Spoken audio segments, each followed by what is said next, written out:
السلام علیکم دوستو، کل ہم نے بات کی تھی کہ آخر کار ٹرانسجینڈر بل ہے کیا اور اس کے کیا کیا نقصانات ہیں یا کیا کیا نقصانات ہوں گے اور اس پر اللہ تعالیٰ کا کون سا عذاب ہم پر اللہ معاف کرے نازل ہوگا۔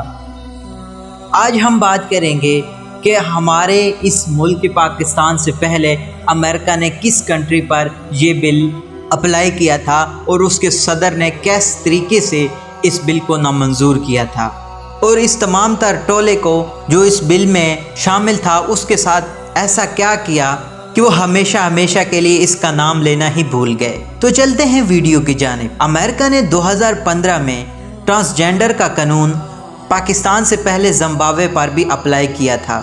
وہاں بھی ہم جنس پرستوں کا ایک ٹولہ اپنے لیے حقوق مانگنے سڑک پر آیا تھا، لیکن زمبابوے کے عیسائی صدر رابرٹ موگابے نے اس پورے ٹولے کو جیل میں ڈال دیا تھا۔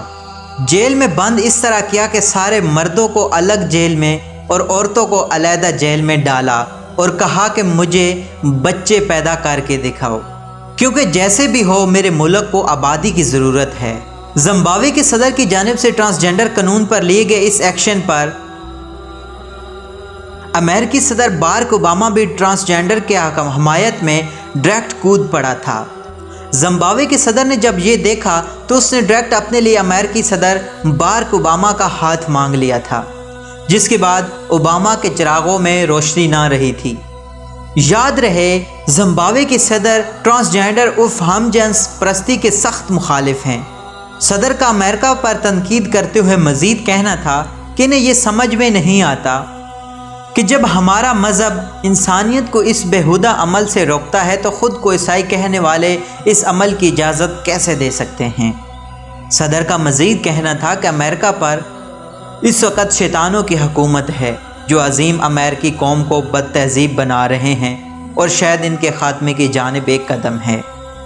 یہ تھا ایک عیسائی صدر جس نے اپنے ملک میں اس غیر فطری عمل کے عام ہونے سے پہلے ہی اس کی جڑیں کاٹ دی تھی، اور دوسری طرف آ جاتا ہے اسلامی جمہوریہ پاکستان۔ یقین کیجئے کوئی بھی غیرت مند خون رگوں میں رکھنے والا پاکستانی ایسے بےہودہ اور کراہت بھرے غیر فطری بل کا تصور بھی نہیں کر سکتا۔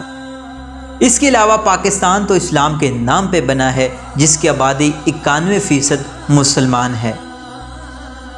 تو سوال یہ بنتا ہے، کیا یہاں اسلام برائے نام رہ گیا یا جسموں میں غیرت نام کی کوئی چیز باقی نہیں رہی؟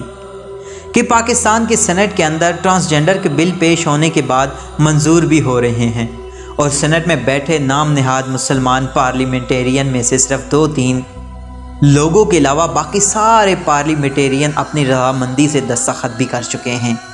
کیا ان پارلیمنٹیرین میں سے عیسائی رابرٹ موگابے جیسے غیرت بھی نہیں رہی؟ ہم جنس پرستی کا تو جانور بھی نہیں کرتے، تو کیا یہ جانوروں سے بھی بدتر ہو چکے ہیں؟ دوستو، برائے مہربانی ہر قسم کی سیاست، ہر قسم کی فرقہ پرستی سے بلاتر ہو کر بحث مسلمان اس بل کو ڈیفینڈ کرنے کے بجائے اس کے خلاف ہر فورم پر مؤثر آواز اور اقدامات اٹھائیں، ورنہ آسمان سے پتھر برسنے اور طوفانی آندھیوں کا انتظار کریں، جس نے حضرت لوط علیہ السلام کی قوم کو عبرت کا نشان بنا دیا تھا۔ اگر آپ کو ہماری ویڈیوز اچھی لگتی ہیں تو ہمارے اس چینل کو لازمی سبسکرائب کریں، ویڈیو کو آگے شیئر کریں تاکہ آپ ان تمام لوگوں میں آپ کا نام بھی شامل ہو سکے جو اس بل کے خلاف تھے۔ بہت شکریہ۔